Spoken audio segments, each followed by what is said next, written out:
तो लगाइए मेरे साथ नारा, नारे तकबीर, नारे तकबीर। जिसको तुम एंटी नेशनल कहते हो हम उसको नेशनलिस्ट कहेंगे, जिसको तुम कम्युनल कहेंगे उसको सेकुलर कहेंगे। अरे केजरीवाल, तुम्हारी जबान पर शिफा का नाम क्यों नहीं आता? तुम्हारी जबान पर ताहिर हुसैन का नाम क्यों नहीं आता? तुम्हारी जबान पर सैफी का नाम क्यों नहीं आता? CAA का कानून अगर किसी ने मोदी की आंखों में आंखें डालकर फाड़ा तो उसका नाम केजरीवाल नहीं था, वैसी था।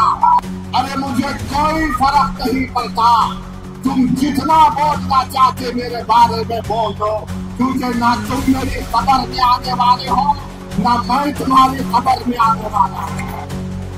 जब कभी चुनाव आता राम रहीम को बेरोक के छोड़ दिया जाता और हम इतनी बड़ी तादाद में हम भीख मांग रहे 5 साल से कि शिफा को घर आना चाहिए। ताकत का ये मतलब है कि तुम मुत्तहिदा वोट का इस्तेमाल करो और शिफा को मिले बनाओ। ये ताकत है, ये ताकत है।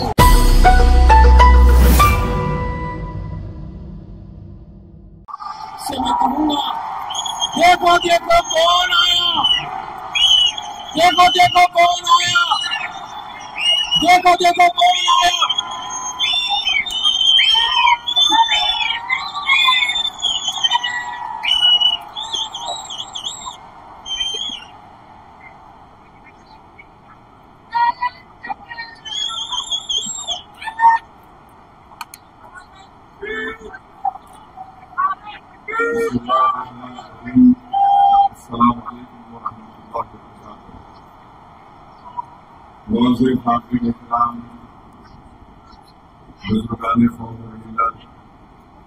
मेरी प्रधान और बहनों,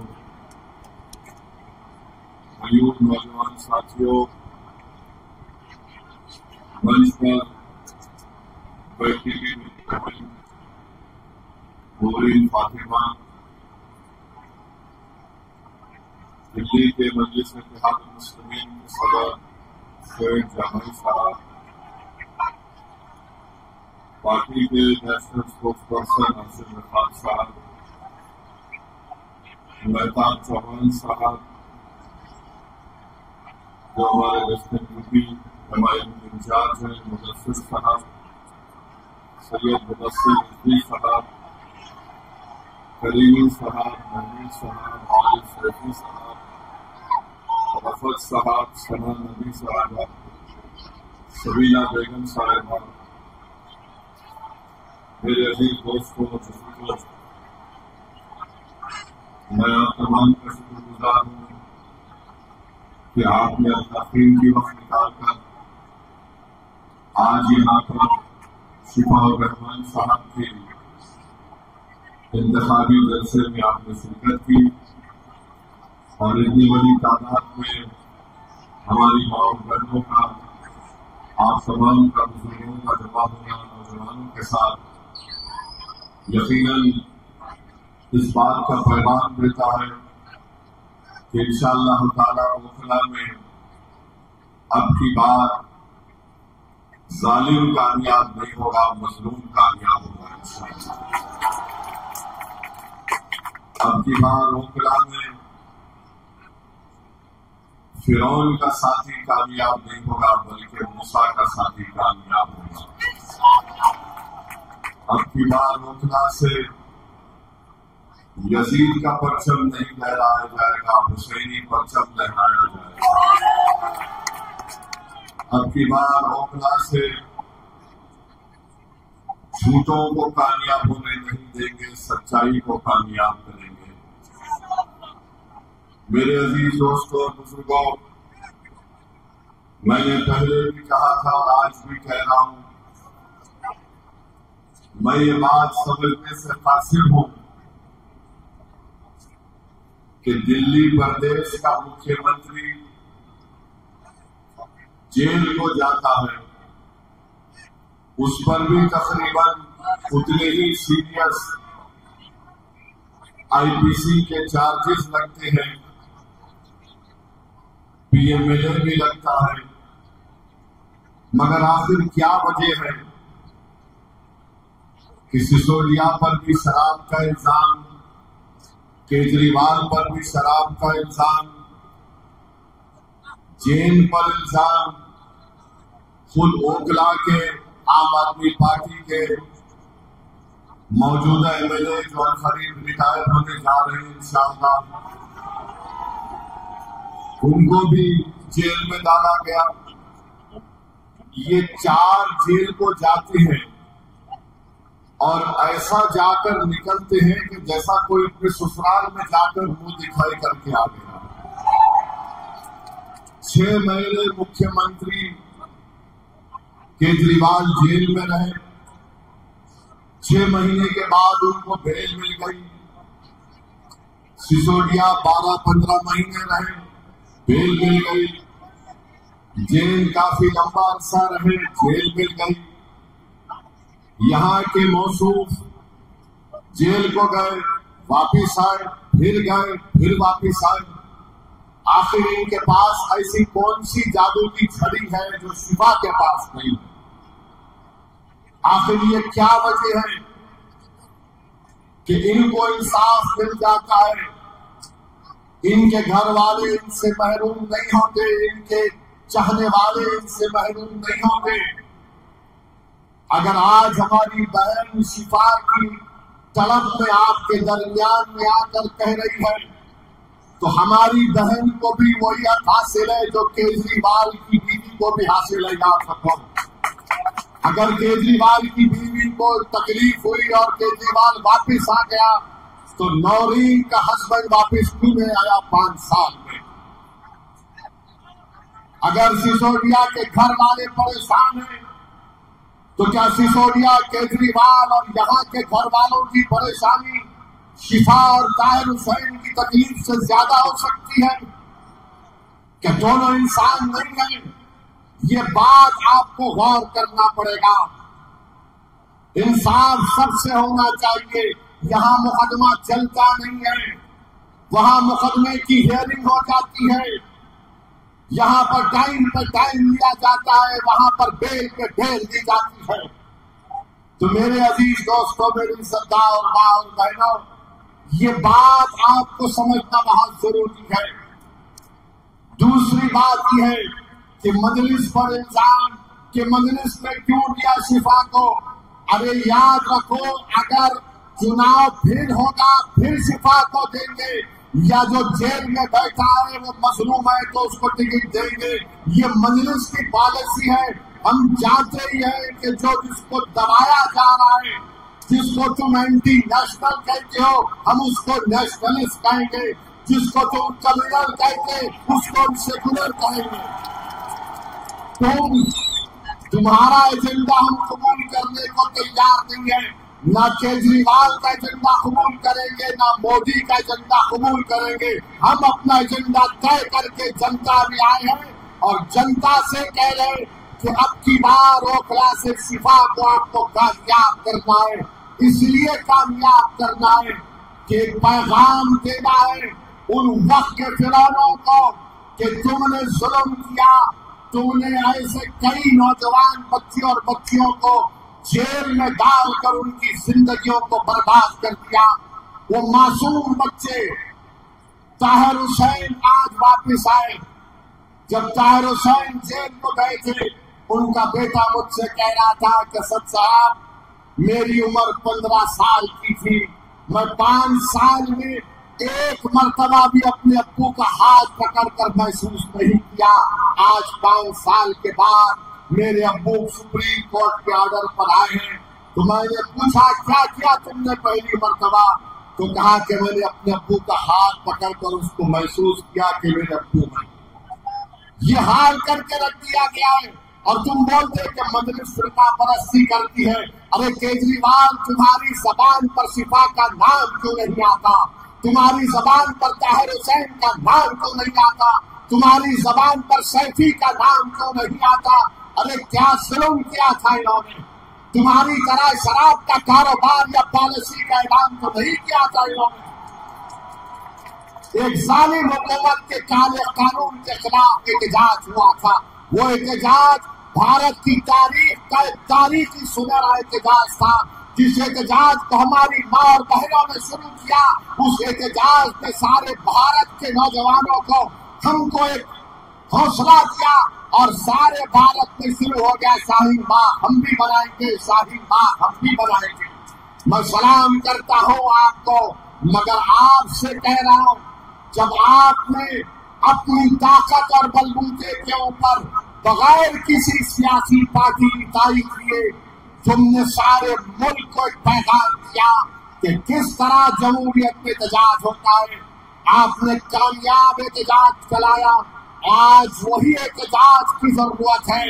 जेल का जवाब वोट से होगा, जुल्म का जवाब वोट से होगा और मजलूम का साथ देना है, जालिम का साथ देना नहीं है। याद रखो, अगर ये वक्त की इख्तियार की कुर्सियों पर बैठने वालों को अगर आप फिरौन समझते हैं तो फिर मूसा का साथ देना पड़ेगा। अगर फिरौन को फिरौन समझते हैं तो मूसा का साथ देना पड़ेगा। सिर्फ ये नहीं कह सकते कि नहीं ये लोग जालिम है। अरे अगर जालिम है तो जालिम को कौन हरा सकता है? उसका साथ दो। जालिम को देने से जालिम और मजबूत होगा। अगर इन यजीदियों को हराना है तो आपको हुसैनी लश्कर के परचम को लहराना पड़ेगा। अगर आप इंसाफ चाहते हैं, मान सम्मान चाहते हैं, तो मेरी आपसे दरमंदाना भी है कि आप शिफा के हक में 5 तारीख को अपना वोट दें। और याद रखो, लोग आकर इल्जाम लगाते हैं मुझ पर, ओवैसी ये ओवैसी वो। अरे मुझे कोई फर्क नहीं पड़ता, तुम जितना बोलना चाहते मेरे बारे में बोल दो, क्योंकि ना तुम मेरी खबर में आने वाले हो, ना मैं तुम्हारी खबर में आने वाला हूं। कितनी तुम बकवास बकना चाहते बको, मगर प्यारे तेरी जबान तो तेरी है, मगर तेरा फ्रस्ट्रेशन जो तू निकालना है वो केजरीवाल का निकालना है। बोलो, जितना बोल सकते बोलो। अरे भारत में अगर सबसे ज्यादा गाली दी जाती है तो मुझे कोई बी टीम बोलता, कोई ये टीम बोलता, कोई बोलता कि उनसे मिलिए उनसे मिलिए। मगर जब भारत की पार्लियामेंट में 300 बीजेपी के एमपी के सामने अगर कोई अकेला खड़े होकर भागता है तो कौन करता है? CAA का कानून अगर किसी ने मोदी की आंखों में आके डालकर फाड़ा तो उसका नाम केजरीवाल नहीं था, ओवैसी था। ट्रिपल तलाक का गलत कानून कहने वाला कौन था? केजरीवाल था या ओवैसी था? बताओ। UAPA का कानून बनाया गया तो क्या कांग्रेस पार्टी ने तारीफ नहीं की? आज उसी UAPA के कानून जो 2019 में तरमीम की गई, उसी कानून में आज शिफा फंसा हुआ है, सैफी फंसा हुआ है। और आज आकर हम पर उंगलियां उठाते हैं। मेरे अजीज दोस्तों और बुजुर्गों, याद रखिए इत्तेहाद की कीमत, इत्तेहाद की अहमियत क्या होती है, एक बात समझाता हूं आपको। हरियाणा में एक बहुत बड़े बाबा हैं, राम रहीम कहते हैं उनको। सुना नाम आपने? राम रहीम उनका नाम। राम रहीम उनका, मुझे वो क्या करते मुझे उससे मतलब नहीं, मगर समझाने के लिए बता रहा हूं। वो बाबा राम रहीम के पीछे उनके लाखों चाहने वाले हैं।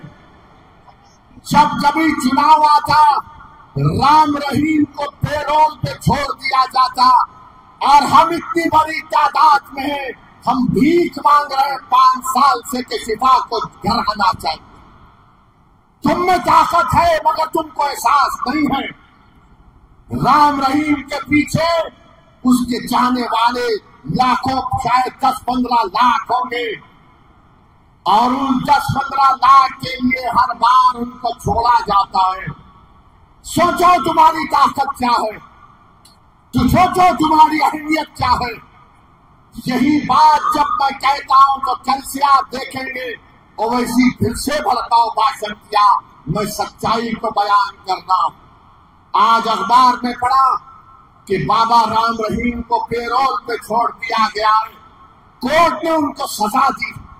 शिफा को सजा नहीं दी, ताहिर को सजा नहीं दी, सैफी को सजा नहीं दी। वो सजा काट के भी पेरोल पे आ रहा है। ये बेचारा 5 साल के बाद इलेक्शन लड़ रहा है तो 7-4 दिन के लिए घर को आ रहा है। सोचो ओखला की आवाम, अगर तुम करवट नहीं बदलोगे, तुम अपने मिजाज में सोचने का तरीका नहीं बदलोगे, तो हर कोई आएगा डराएगा, बीजेपी, मोदी, केजरीवाल, अरे ओवैसी ये बोलकर चला जाएगा। हाँ, मैं आप और हम इस दुनिया से जाने वाले हैं, मगर अगर एक सजा याफ्ता मुजरिम है राम रहीम, उसको कई मर्तबा पेरोल मिल गई, शिफा को नहीं मिलती है मेरे भाई, शिफा को नहीं मिलती है। क्यों नहीं मिलती? क्योंकि कोई साथ देने वाला अगर होगा ना तो बराबर सब चीज होता है। याद रखो, जब तक तुम्हारे पास ताकत नहीं आएगी, कोई तुमको पलट कर नहीं पूछने वाला। और ताकत का मतलब ये नहीं है कि उसी को देखकर तुम नारे लगा दो। ताकत का ये मतलब नहीं है कि तुम मेरे साथ सेल्फी ले लो। ताकत का मतलब ये नहीं है कि तुम व्हाट्सएप पर मेरी तारीफ लिख दो। ताकत का ये मतलब नहीं है कि फेसबुक पर तुम मेरी तकरीर सुनकर बोलो भाई ने क्या भाषण किया। ताकत का ये मतलब है कि तुम मुत्तहिदा अपने वोट का इस्तेमाल करो और शिफा को मिले बनाओ। ये ताकत है, ये ताकत है। इस ताकत को पहचानो।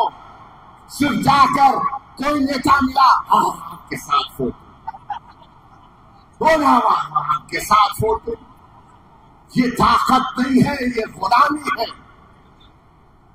और आप देखेंगे अब चुनाव हो रहा है तो केजरीवाल ओखला की आवाम से कह रहा है वोट कट जाएंगे तो ऐसा हो जाएगा। मेरी एक सवाल का जवाब दो ओखला की जनता, हम वोटर हैं या हम शहरी हैं? हम वोटर हैं या सिटीजन हैं? हमको बताओ आप। अगर हम वोटर हैं तो फिर आप हमेशा इस्तेफाल आपका होगा। अगर आप सिटीजन है तो आपके राइट्स है, आपके हुकूक है। तो ये केजरीवाल और मोदी क्या कर दिए? ये सिर्फ वोटर है, ये सिटीजन नहीं है। राइट्स के साथ इनको डराओ, इनको हासिल करो। असदुद्दीन ओवैसी यही कह रहा है कि तुम पहले सिटीजन विद राइट्स हो, उसके बाद वोटर हो। तुम कहाँ है तुम्हारा राइट? आज आकर यहाँ पर क्या कह रहे हैं केजरीवाल के लोग? बीजेपी जीत जाएगी, बीजेपी जीत जाएगी। तो ये ओखला में पानी आता है बराबर? क्या ओखला में सुबह में आपको आवाज नहीं आती कि पानी ले लो 25 रुपए, पानी ले लो 30 रुपए? ये सिटीजन विद राइट्स का मामला है। मैं चला हूं ओखला में पैदल कई मरतबा, हर जगह गंदगी है, सफाई नहीं होती। अरे केजरीवाल चला मेरे साथ, चला मेरे साथ चल, मैं तुझे दिखाता हूं ओखला में तुमने क्या किया। डिस्पेंसरी बनाई, अस्पताल बनाया, सफाई बनाई। चलो केजरीवाल ओखला में दिखाता हूं। पूरे दिल्ली का एक माउंट एवरेस्ट है कचरे का जो यहाँ पर लाकर फेंका जाता। आज से 27 साल पहले हैदराबाद में हमारे कॉन्स्टिट्यूंसी में कचरा लाकर डालते थे। चंद्रबाबू नायडू की हुकूमत थी। हमने कई मर्तबा कहा बंद करो, बंद करो। एक दिन जाकर एहतजाज हुआ, बहुत खतरनाक एहतजाज हुआ, उन पर मुकदमा भी हुआ। कचरा डालना बंद हुआ और कचरा ऐसा बंद हुआ कि वहां पर एक गोल्फ क्लब खोल दिया गया। मेरे भाई, जब तक ताकत नहीं होगी आप सिर्फ नारे लगा लो। एक शायर को बुला के कलाम पढ़ा लो, वाह वाह जिंदाबाद, मगर ताकत क्या है तुम्हारे पास? सिटीजन विद राइट्स हमको हासिल करना है, वो मुझसे महरूम हो जा रहे हैं। और यहाँ के विधायक 10 साल से क्या क्या आपने काम बताओ? मैंने ये किया, तुमने क्या किया देखो, तुमने बर्बाद कर दिया ओखला को। तुम मामूली पीने का पानी नहीं इंतजाम कर सके तो केजरीवाल बोलता है यमुना से जहर आ रहा। अरे केजरीवाल तुम पानी पी के बीमार पड़ा क्या? ओखला में पानी इसमें नहीं आया क्योंकि उसमें जहर है। क्या बात है, कितना बड़ा झूठा है ये। भारत में अगर झूठों का कंपटीशन होगा तो लिख कर दूंगा, 2 लोग जरूर फाइनल में आएंगे, एक मोदी जी और एक मफलर छोटा नेता।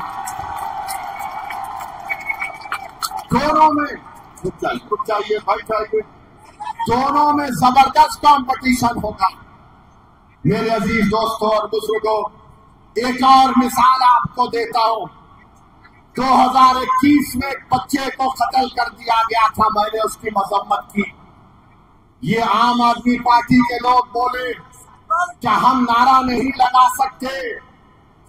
फिर दिल्ली का फसाद हुआ, ये केजरीवाल बोला मेरे पास लॉ एंड ऑर्डर नहीं है, जो 5 तारीख को डालने जा रहे। याद रखो, तबलीगी जमात पर लिखकर कंप्लेंट देने वाला केजरीवाल है। तबलीगी जमात पर लिखकर FIR दर्ज कराने वाले का नाम केजरीवाल है। जब कोविड की लिस्ट आती थी तो दिल्ली के सब इलाकों की लिस्ट आती थी, इतने पॉजिटिव, इतने पॉजिटिव, नेगेटिव, इतने हॉस्पिटलाइज, उसके नीचे होता था मरकज की लिस्ट। ये जुल्म शुरू किया इस शख्स ने और पूरे देश में मुसलमानों के खिलाफ एक नफरत का माहौल पैदा कर दिया गया। तो जब 5 तारीख को जाएंगे और डालने के लिए, इस बात को आपको जहर नसीन करना है। अरे केजरीवाल, जब उन बच्चों को लिटाकर दिल्ली की पुलिस मार रही थी कि जाओ जाओ जना गण मन, उसमें से एक बच्चा मर गया। कल केजरीवाल तुम नाम लेके बताओ उन 3 बच्चों का नाम क्या है, बताओ उनका नाम क्या है। नाम भी नहीं ले पाएंगे, ये एक ही बोलेंगे आप खामोश बैठे रहो, आप कुछ मत करो, आप बीजेपी को हराओ। अरे बीजेपी को हम 50 साल से हरा रहे हैं, जनसंघ फिरका परस्ती को हम हरा रहे हैं। तुमने क्या किया? बस हमारा वोट दिया और उसके बाद हमको भुला दिया। मेरी आपसे अपील है कि 5 तारीख के दिन मुत्तहदा अपने वोट का इस्तेमाल करिए। और अभी मुझे बताया गया कि समाजवादी पार्टी के लोग भी आ रहे हैं। कभी आईने में अपना चेहरा देखो समाजवादी पार्टी के नेताओं। तुम्हारा अखिलेश, तुम्हारा भैया, जो तुम उसकी गुलामी कर रहे हो, तुम्हारा मुकद्दर सिर्फ दरी बिछाना है, दरी बिछाना है भैया के लिए। और ऐसी कह रहा है कि अब किसी के लिए दरी नहीं बिछाएंगे, बिछाएंगे तो अपने ईयर सिफा के लिए। ये वो अखिलेश है, जब मुख्यमंत्री था तो मुजफ्फरनगर का कांड हुआ था। आजादी के बाद 50,000 लोग बेघर हो गए, 40 से ज्यादा महिलाओं की अस्मत रेजी की गई थी। कहां गया था तुम्हारा सेकुलरिज्म? आजम खान को सजा हो गई, अखिलेश पे एक मुकदमा नहीं होता है, एक मुकदमा अखिलेश पे नहीं होता है। इतने बड़े बड़े काम अखिलेश ने किए, मगर मोदी जी उसको ही चाय पिला रहे, आजम को जहर दे दिया गया। बोलो समाजवादी पार्टी के लोगों, याद रखो कि जनता, ये लड़ाई आपकी सियासी आवाज की है, ये मेरी लड़ाई नहीं है। मैं मर मिटने को तैयार हूं, मगर आपकी लड़ाई है। आपका नेता पैदा हो, अगर आज सिपा नहीं जीतेगा तो कल कोई जालिमों के खिलाफ नहीं उठेगा। याद रखो, जालिमों को कमजोर करना है, इंसाफ को कामयाब करना है। तो मेरी आपसे दरबंदाना अपील है कि 5 तारीख के दिन आप तमाम लोग अपने घर वालों के साथ निकलकर अपने वोट का इस्तेमाल करेंगे ना?